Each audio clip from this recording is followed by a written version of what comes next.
How do you feel about the way things went tonight? Oh, absolutely amazing. Definitely the biggest win of my career. Leading up to this, I knew this was the biggest fight of my career. It's Robert Whittaker. The man hasn't lost to anybody else than the champion almost a decade. But I said it. This is not going to see the third round.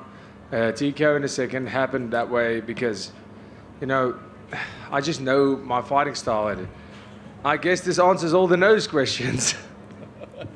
You were very respectful of him coming into this fight. You knew how great he was. He did have some success early on, and then you see his momentum, towards the end of round one. I guess, how did things play out, and was anything surprising to you in there? No, not at all. Especially in the beginning of the fight. I said it. I can't go and fight Robert Whittaker like I fought Brad Tavares. He is too good and too calculated. I needed to figure out his timing, and I think the game plan, my coach, Monet Fischer, he is obviously a guru at this. He is the man who put this all together, coming out and fighting southpaw against a guy like Whittaker. I always do switch stance, but to go and learn a complete new style for this guy, and it just worked perfectly. But, in that first half of the first round, I was almost checking to see, okay, how fast is he? How hard does he hit? And he hits hard and he hits fast. But it was just getting that timing, seeing, okay. But it was still going forward and putting pressure on. That was the plan, and that's what I executed. Much easier said than done when you're fighting and standing in front of Robert Whittaker throwing these big shots. But at the end of the day, I progressed and I made the pressure forward. And I could see in his eyes when he realized this guy's not slowing down and this guy's not going away. So amazing victory, and they leave no doubt that you're getting the title shot next, bringing Israel Adesanya into the cage. I guess, what did you make of that, of him being brought in and you guys having that face-off? What did you make of the whole situation? Yeah, the only thing I made of that was it's usually the contender that goes into the cage, right? So, even he sees me as the champion already, so he better knows I'm the champion. And now that he's seen me in that cage, he knows what a force I am in there. He could feel the energy, and I could feel how insignificant he is to me when we get into that cage. Last thing for me, Dana was here earlier. He said he's not going to bother you about when you can fight, give you a little time, but everybody knows we're looking for a main event in Sydney. Is 9 weeks even a possibility, or is that unrealistic to ask you to be ready for a title fight in that kind of time? What I say is Dana White obviously knows fighters, and he has the respect to know that tonight's all about celebrating myself and obviously celebrating the legend of Robert Whittaker. Dricus right here.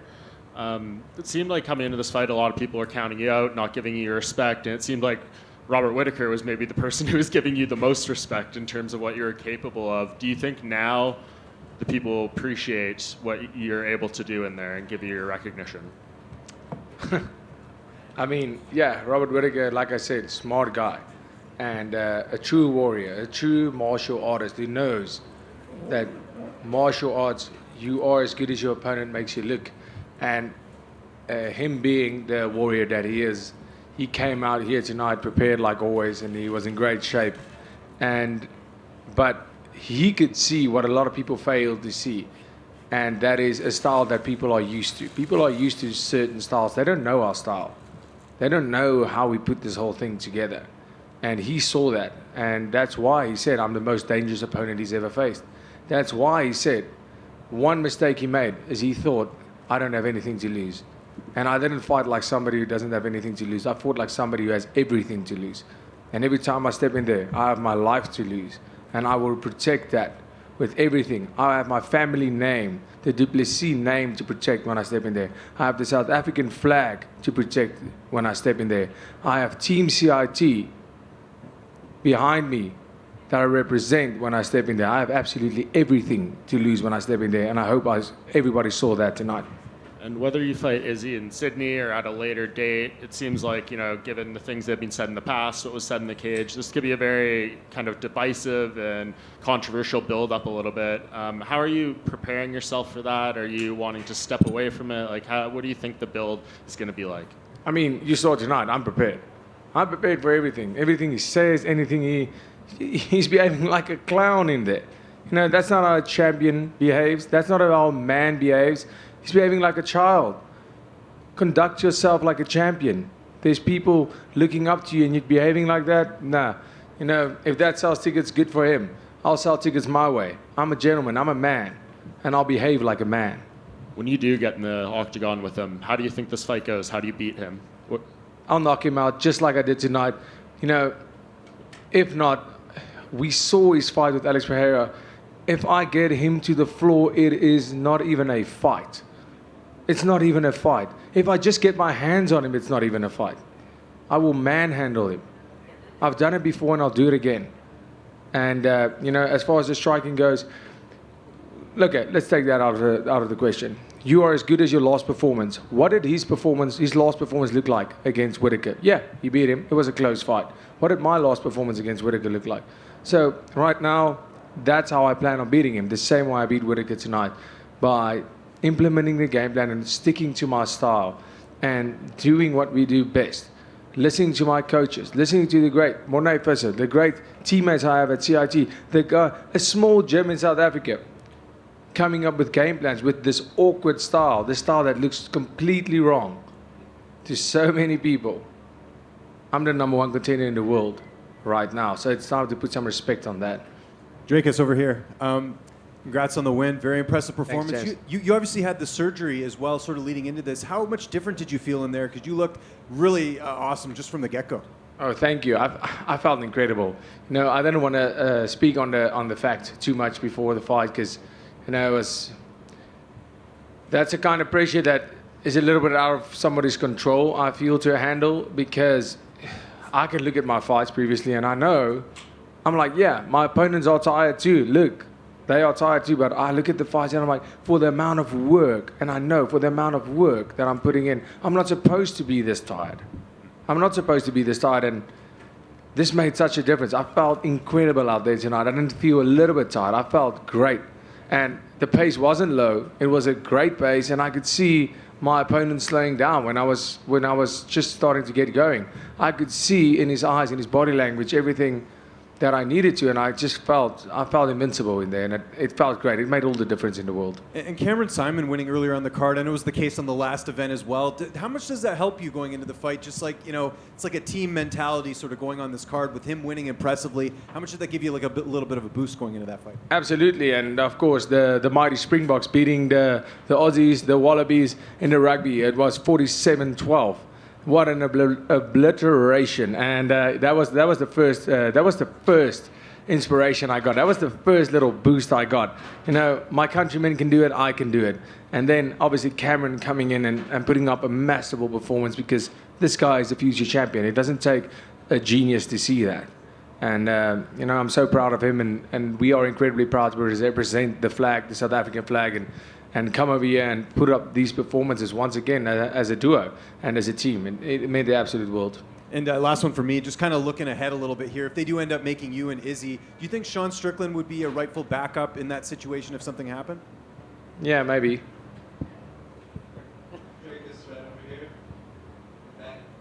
Congratulations on the victory. To touch on it once again, obviously Robert Whittaker is a guy who's been at a very high level for a long time.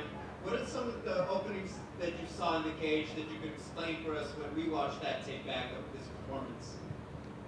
Like I said before, there's not a lot of openings to see, real quick, you know, with Rob. But one thing was, I was big against Rob tonight. I could feel it when we were in the grappling exchange, in the wrestling exchange. I was strong. I could feel I was a lot stronger than him physically. But he's fast, and his footwork is so good. Like, he makes you miss all the time. And until I figured that out, he just has a very, like, his movements are the same constantly. And I brought in a lot of karate guys for this camp. We did. And it worked so well because I figured out that movement. I figured out but he does it so well. What he does really good is he's in the pocket, and as soon as you go for him, he's out of the pocket. He just moves backwards, but laterally and he doesn't move side to side. He just moves backwards and forwards, and he does it really quick. So, you know, it took me, that's the first half of the fight, the first half of the first round, it took me to figure that out. But then I saw, cool, his hands are low, but he's not blocking a body kick, and I started landing. And I realized his left hook was really hard, but it wasn't the signature 1-2 head kick that he does so well. I was super prepared for that. He threw 2 of them, and it wasn't as strong as I thought, to be honest. It wasn't, I don't know if it didn't land flush, but I blocked both, and I felt a lot more comfortable moving to the open side. But at the end of the day, it was about being patient and being composed, which I felt I did a lot better tonight than ever before. Dricus? When you talk about your career, you've had in the UFC, you've been part of some really big events, and slowly, keep moving up the ranks, moving up the card and everything. And now with this biggest victory in your career, how do you even put into words that whole journey? Because you've been on big events, but it feels like you really took center stage tonight. Well, thank you. When you're fighting a future Hall of Famer, and a guy, if you're in the pound-for-pound rankings and not even having a belt, that has to say something. And like Whittaker tonight was the fan favorite, and he was the betting favorite by far, and rightfully so. I stick by that. And I said it before this fight. This is where I take that torch. This is where I become the favorite. This is where I become the guy who doesn't lose.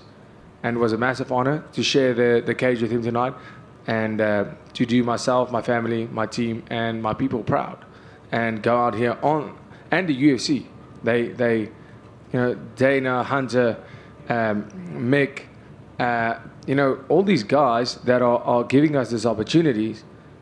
It's amazing. It's they made this fight, and a lot of people were criticizing them for making this fight. They just said, this is this dumb fight to make the easy fight. And this is the fight we wanted to have. This is the fight when they asked us if we would take this fight, I was excited because I knew this is what's going to happen tonight. I knew we were going to steal the show, and we did. Because you have 2 incredible warriors going out there and leaving everything on the line in there, and it was amazing. Cameron finally got a victory, no fouls. Can we finally get him to talk golf? Yeah, we'll talk about that. We'll see. Let's go have some beers first. Dricus, is it safe to say fixed nose Dricus is a mythical fighter now? Hated that question leading up to the fight. Absolutely love it now, and yes. Dricus back here. So it's been nearly 5 years since you've lost a fight. Confidence-wise, where are you at, and how does that feel knowing that it's been that long since you've suffered a defeat? It's interesting. I don't think about losing, and I haven't looked at that. This now that you've mentioned it, it's the first time.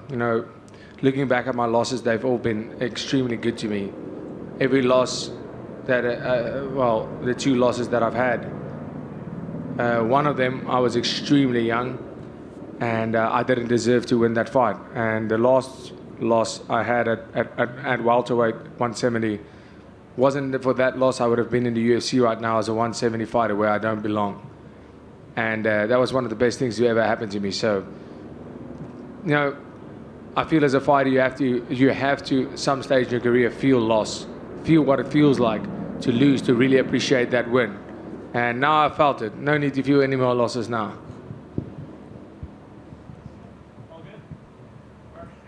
Thank you, everybody.